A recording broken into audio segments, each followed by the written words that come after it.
If you've been making YouTube videos for a while now, you may feel like YouTube is toying with you or playing with you. They're playing games. Now, if you're a new creator or just considering becoming a YouTuber, then you probably have no idea. You wouldn't have any idea. The only ideas you would have is what you hear or watch in other YouTube videos of creators sharing their experiences. But more often than not, those videos that you watch, people are saying how wonderful things are, how many views they're getting, how fast they're getting monetized, things like that. But what is really the truth? What's really going on? The fact is, YouTube is running experiments on you. The problem for creators and new YouTubers is lack of views, right? When you start a channel, you want to get views. When you start growing a channel and you start getting views, when I say views, I mean people watching your videos, you want that to continue, but it rarely continues, right? It'll come back down and views will drop, watch hours will drop, impressions will drop, okay? So how do we fix this? What we do is we usually turn to YouTube and try to figure out what's going on. And we'll search for videos like why are views dropping or how to get views if you're a new creator. And you watch those videos, right? And people who make these videos will tell you how to do it, right? They will share their experiences and say, all I did was this, so you do that and you'll be fine, right? Whatever it is, right? Maybe it's change the way you make your thumbnails. Maybe you put more text in your thumbnails, less text on the thumbnails. Maybe your titles are totally different and you change the way you make your titles. Use ChatGPT to settle on a title. I do that and I share that with people in my videos, right? So you watch these videos, these expert videos, and I'll include myself, I'll lump myself into this group of people who make videos to try to help you, help other creators get ahead. But what happens is you end up going down a rabbit hole, right? Like if you stumble across a video that you really like and perhaps it showed you how to get monetized in 2 months, okay? And you loved the way the video, you loved the video, you loved the ideas in it and it seemed to make sense to you, and you took some notes and you're gonna make some changes. Well, now think about YouTube for a second. YouTube knows you just watched that video, okay? So what do you think YouTube's gonna do? YouTube wants you as a consumer now, not a creator, to continue watching more videos.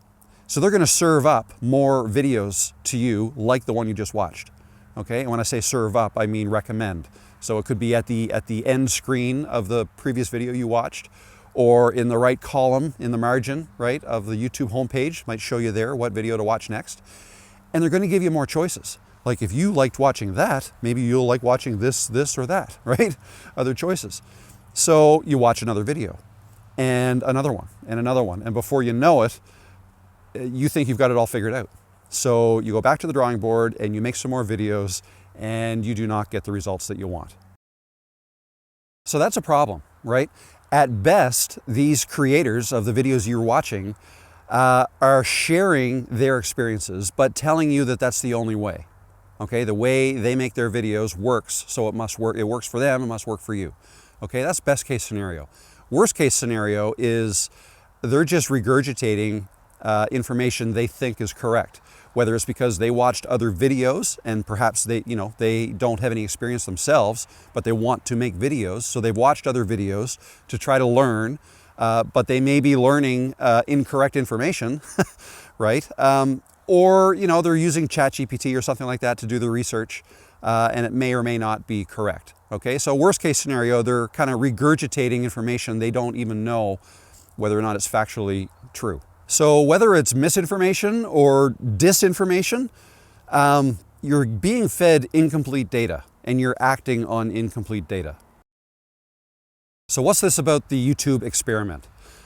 YouTube is experimenting on you. And the way this works is they're watching you. I mean, not necessarily with a camera, although who knows, but they're watching what you do on YouTube. They're watching what you watch, okay, what you click on, what resonates with you, right? What videos you watch and how long you watch them for. All this is information they are collecting data on you in terms of what you like to watch. And what they want to do, I mean, their end goal is to keep you watching more videos. So they want to and they're getting better and better at this. They want to learn what it is you want to watch so they can give you more of those as options, so that increases the chances that you're going to click something and watch something else. Okay, so that's what they're doing. They're constantly doing experiments on you.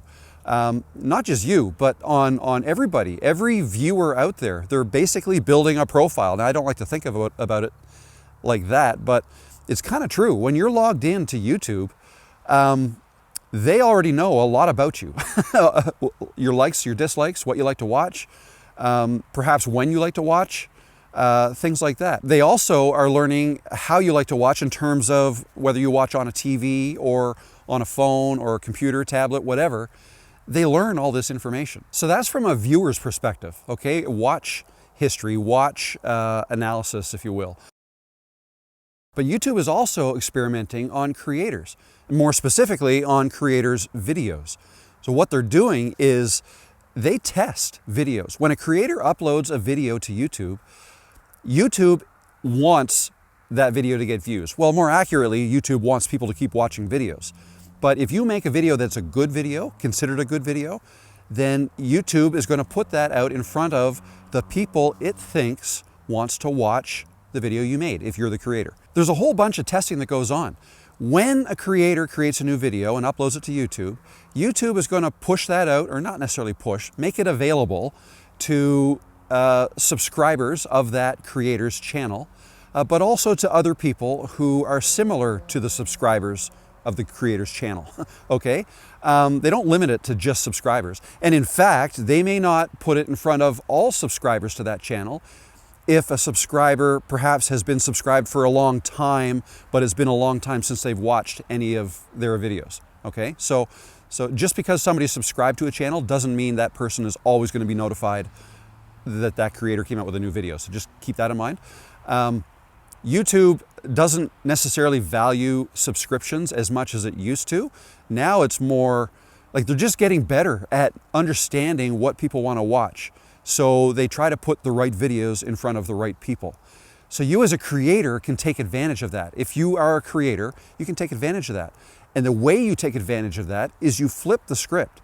Instead of YouTube doing experiments on you as a viewer or your videos as a creator, you should do experiments on YouTube as a creator, okay? That's the way this works. You know, it drives me crazy when people on YouTube, experts, so-called experts, tell you exactly what you need to do to succeed on YouTube. The bottom line is they don't know, okay?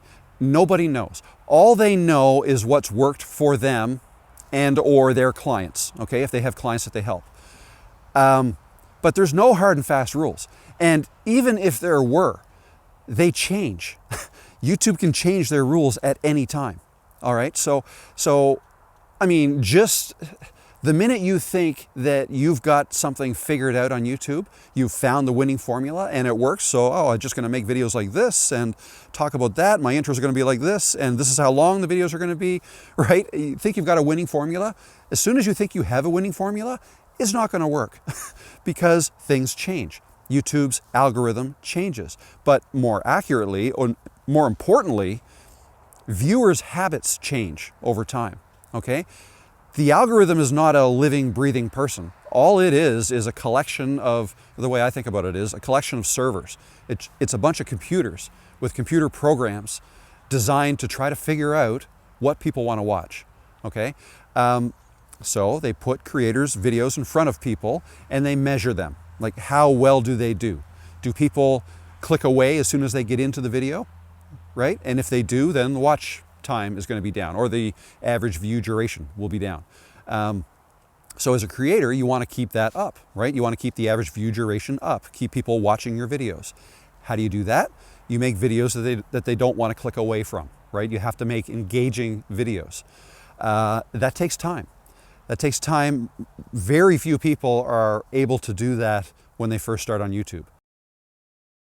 I hear quite often from people who say, you know, I know exactly who my audience is. I make videos only for that audience. I stay within my niche, and yet it doesn't work. YouTube won't push my videos out. My answer to that is YouTube doesn't push anything out. Viewers pull information from YouTube. They watch what they want to watch. Perhaps viewers pulled your video, watched a few seconds of it, you didn't get into the meat of the content fast enough, and they clicked away on average, right? If that happens, YouTube will consider that not a very good video. All right, even if you put all kinds of time and effort into the editing, that's not what makes a good video. It's whether people watch it or not. Okay, your video, the quality of your video can be very low. It can be not even HD. The audio might have all kinds of wind noise in it, right? It might be horrible. But the bottom line is, if everybody who clicks on it watches it to the end and then watches another one of your videos and so on, that's going to be a good video in YouTube's eyes, and they're going to push that out more. Okay, so, but again, the rules change. So when I'm talking about the experimenting on YouTube, flipping the script, and you experiment on YouTube, what I mean by that is you have to try new things. Don't listen to any guru that says your videos today in 2025 need to be 25 to 30 minutes long because people now love watching long videos on TVs. Okay, that is a very specific set of instructions that I've heard from people that actually has worked for me. Okay, but it's not going to work for everybody. You have to try things, and I don't even just mean try things once. Like, if you think that might be a good idea because you've heard enough people say it, make a video like that. See how it goes. The fact that you made it so long, by itself might not be the reason for its success or lack thereof, right? The content might be something that people just don't want to hear about. They might not be interested in it. So, right? So you're never going to get a hard, fast answer as to what's working and what's not. You're going to get some ideas by trying different things. Try a 30-minute video. Try a 2-minute video. Long form video, but 2 minutes, 1 minute even, right? Just try 5-minute videos. Try posting 3 videos in a week. Try posting 1 video a week. Try posting a video at 10 a.m. Try one at 10 p.m., right? Just experiment all over the place with all different kinds of, just try different things and see what works. And not even necessarily don't see what works for the purpose of writing down specific instructions that you're now going to pass along to everybody else, because that's doing them a disservice. You will have found something that worked for you on that day for that content. Doesn't mean it's going to work all the time. The more you try new things out like this, different video lengths, different video styles, like outside like this, walk and talk, versus sitting indoors at a desk making a video that way, versus sharing your screen and making tutorial videos. Okay, 3 completely different types of videos. Try each one and just see what works. But I caution you, what works today might not work tomorrow, but it might work again in 2 weeks. All right, so it's very confusing, and I understand people's frustrations when they get into this. You just want answers, but as with most experiments, the answers aren't always readily available. You can always do experiments and get different answers. So when I give advice, I'm always going to try to preface it by saying, in my experience, okay? This is what I've learned in my experience. Doesn't necessarily mean it's going to work for you, but it worked for me. And, I'll try to be as descriptive as I can in terms of why I think it worked. But don't ever take any so-called experts' advice as gospel, right? Like, do your own experimenting, do your own testing, try different things. If I can give you a few kind of hard, fast rules, again, in my experience, and I've written them down, and I don't have my glasses on, so I got to hold it out here. Get clear on your audience. Okay, understand who your audience is, because if you want to grow a channel, you do need to make videos for your audience. Okay, I mean, that might sound obvious, but it's not that obvious to some people. Make videos for the same audience. Try to stay within a niche. That helps. Be consistent, right? Keep showing up for them, whether it's in the comment section or making weekly videos. I'm going to sneeze. And make videos that help people. That's a big one. if you want to grow a channel, make videos that help people. I know that's not exactly what a vlog is, like a vlogging channel, and maybe that's what you want to do. A lot of vlog channels are just like, this is how I live my life, and people who are interested in that lifestyle might want to watch those, and that's totally fine. I get that. But I can't really speak to that because I've not made a vlog style channel. I mean, some people consider this kind of vlog, but not really. I'm trying to be helpful. I'm trying to be helpful. I want to see you succeed at this YouTube thing. So yeah, I feel like that's the best way to go. Be helpful. Be consistent. What were the other two? Get clear on your audience. Oh, and test back. And I said that already. Always be in test mode. You're always in test mode. You make a video, you want to see how it did. Okay? Then make another video, maybe a different length, a different style. Things change. Right? Things change all the time with YouTube, with viewers, right? With their viewing habits.